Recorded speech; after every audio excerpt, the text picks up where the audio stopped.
आज की इस वीडियो में गणित के 8 ऐसे सब्जेक्टिव टाइप प्रश्न बताने वाले हैं जो आपकी परीक्षा में 100% पूछे जाएंगे। इससे बाहर प्रश्न आपकी परीक्षा में नहीं आ सकता है चैप्टर 1 से, यानी कि वास्तविक संख्या जो आपका चैप्टर है उससे बाहर प्रश्न नहीं आएगा। केवल आपको 8 प्रश्न पढ़ लेनी है। तो कौन कौन से प्रश्न आइए जानते हैं, लेकिन उसके पहले अभी तक इस चैनल को सब्सक्राइब नहीं किया तो सब्सक्राइब कर दीजिए, क्योंकि जब तक आप चैनल को सब्सक्राइब नहीं करेंगे आपको आगे से कोई भी कमाल की वीडियो नहीं मिल पाएगी।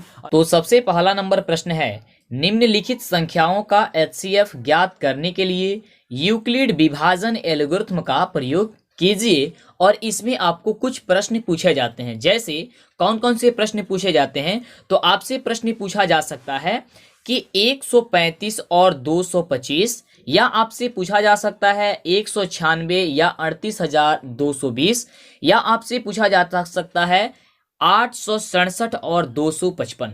बस इतना ही 3 प्रश्न है जो आपके बोर्ड एग्जाम में कई बार पूछा जाता है। घुमा घुमा के यही सभी प्रश्न आपके एग्जाम में पूछा जाता है।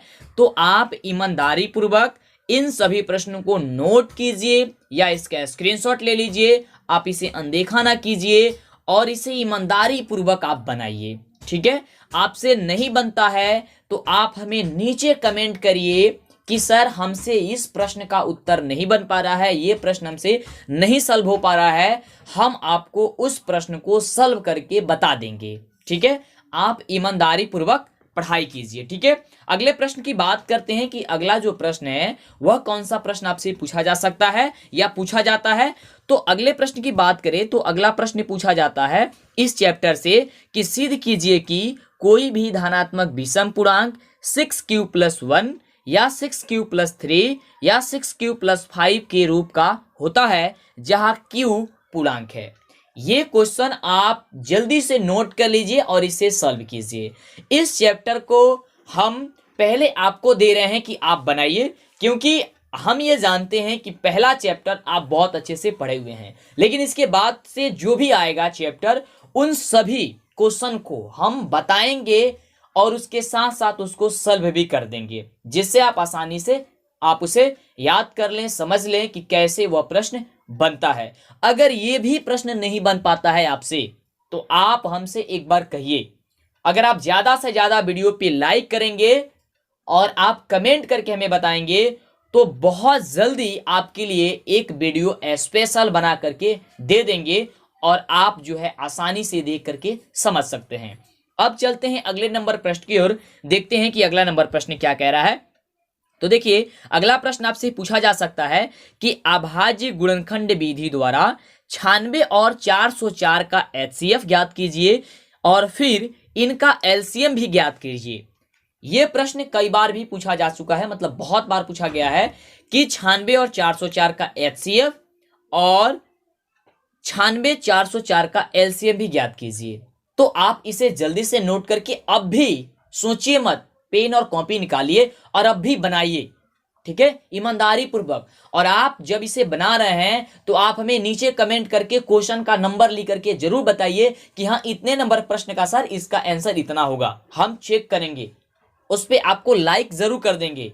अगर आप उसका सही जवाब होगा, अगर आपका सही जवाब होगा तो हम लाइक करेंगे। तो आप जल्दी से बना करके हमें कमेंट कीजिए। ठीक है, और पूरा वीडियो को ध्यानपूर्वक आप देखिए कौन कौन सा प्रश्न आपकी परीक्षा में पूछे जाते हैं आपके पहले चैप्टर से। चलिए, अगला प्रश्न आपसे पूछा जा सकता है इस चैप्टर से कि एचसीएफ 306 और 657 बराबर 9 है। कहने का मतलब यह है, पहले प्रश्न समझिए कि 306 और 657 का जो एचसीएफ है यानी कि मौसा वह क्या है, 9 दिया गया है। ठीक है, और इसी में आगे प्रश्न पूछा जा रहा है कि एलसीएम 306 और 657 का ज्ञात कीजिए। कहने का मतलब ये हो गया कि इसका एचसीएफ दिया गया है यानी कि मौसा दिया गया है, महत्तम समापवर्तक, और इसका लघुत्तम समापवर्तक निकालना है यानी कि एलसीएम निकालना है। तो हम आपसे ये कह रहे हैं कि अभी बनाइए।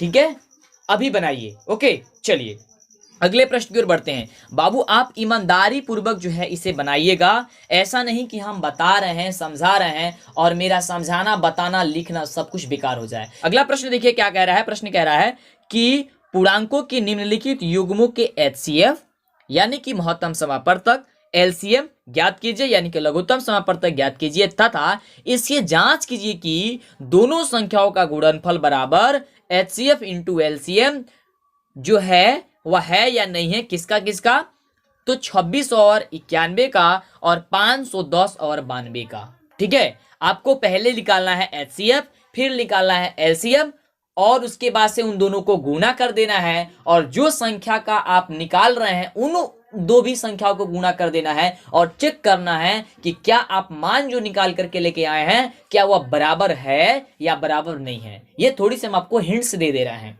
जिससे आपको परेशानी नहीं हो।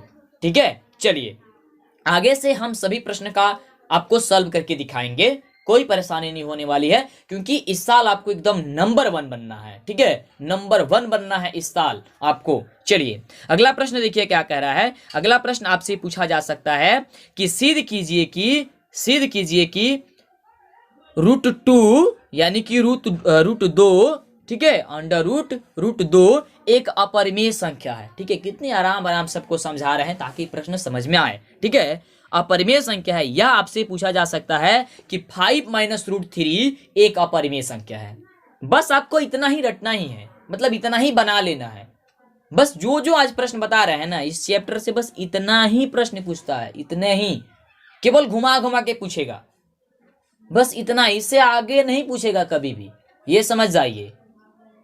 अगर आप इतना याद कर लेते ना तो मैं सच कह रहा हूं कि आप देखिएगा कि एग्जाम में कितना आप अच्छा कर पाइएगा स्कोर। चलिए अगले प्रश्न की बात करते हैं। अगला देखिए प्रश्न कह रहा है कि बिना लंबी विभाजन प्रक्रिया किए बताइए कि कोई भी लंबी विभाजन प्रक्रिया नहीं करना है लेकिन फिर भी आपको बताना है कि परिमेय संख्याओं का दशमलव जो प्रसार होता है वह शांत है अथवा अशांत है। शांत कब होता है, अशांत कब होता है, हमने पिछले वाले वीडियोस में बता चुका है आपको। तो मेरा एक एक वीडियो को ध्यान पूर्वक देखिए, एक भी मिस ना कीजिए, ध्यान दीजिए, क्योंकि मैं किसी न किसी वीडियो में एक ऐसा बात आपको बता देता हूं जो आपके बोर्ड एग्जाम में बहुत अच्छा मदद मिलता है उससे। ठीक है, तो मेरे एक एक बातों को ध्यानपूर्वक गौर कीजिए। चलिए तो इसमें प्रश्न आपका कौन कौन से पूछता है, यहाँ पे पूछ सकता है कि 13/8, लेकिन आपके एग्जाम में पूछा गया है कई बार 17/8। ये याद करके रखिएगा कि क्या यह दशमलव प्रसार शांत है अथवा अशांत है। ठीक है, हमने यहाँ पे 13/7 लिखा है, आपको 17/8 भी लिख सकता है, उससे क्या मतलब है, 13 दिया है तो 17 भी पूछ सकता है, 17 दिया है या 13 भी पूछ सकता है, बस आपको बनाने का तरीका पता होनी चाहिए।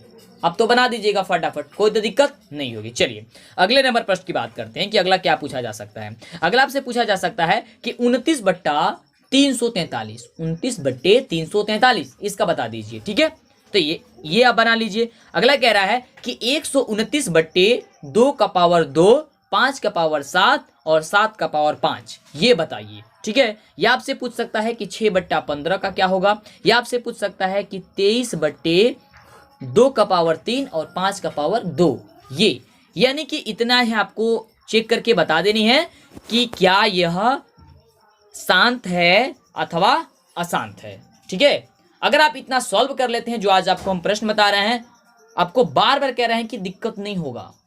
ठीक है, चलिए अगला प्रश्न आपसे पूछा जा रहा है कि जांच कीजिए कि 7 × 11 × 13 प्लस 13, 7 × 11 × 13 प्लस 13 और 7 × 6 × 5 × 4 × 3 × 2 × 1 प्लस 5 भाज्य संख्याएं क्यों है।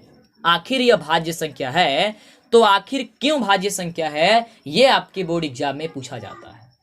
तो आप जल्दी से जा करके इसे बनाइए, नहीं बनता है हमसे बताइए और आपको हम कोशिश करेंगे कि ऐप में भी इस क्वेश्चन का, सभी क्वेश्चन का सॉल्यूशन वहां पे दे दें तो आपको किसी तरह की दिक्कत नहीं होगी।